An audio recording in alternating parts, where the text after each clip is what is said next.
Hi everyone, it's Jade from Sweet Softies, and I'm here to show you a preview of my latest crochet design.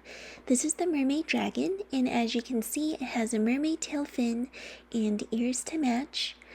There are two little tiny horns atop its head, two little nostrils made using French knots, and it has two long arms connected to the body, and here are the wing flaps.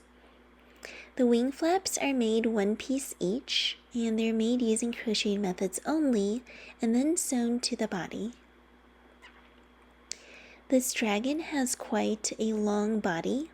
You can go ahead and pull the wings up if you want, like so.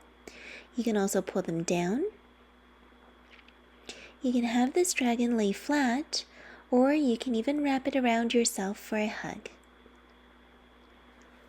Now this pattern is suitable for intermediate crocheters who are used to the basic amigurumi stitches. There's more sewing needed for this project than my typical amigurumi projects. My amis tend to be either no-sew or require minimal sewing, but I wanted to make something more complex here, and I had to do it with some different parts and pieces.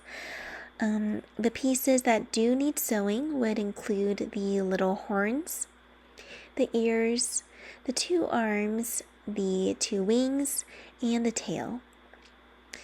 Well, I hope you enjoyed looking at my pattern preview here. If you'd like to check it out, be sure to take a look at the description box below for the dragon's pattern page and the pattern.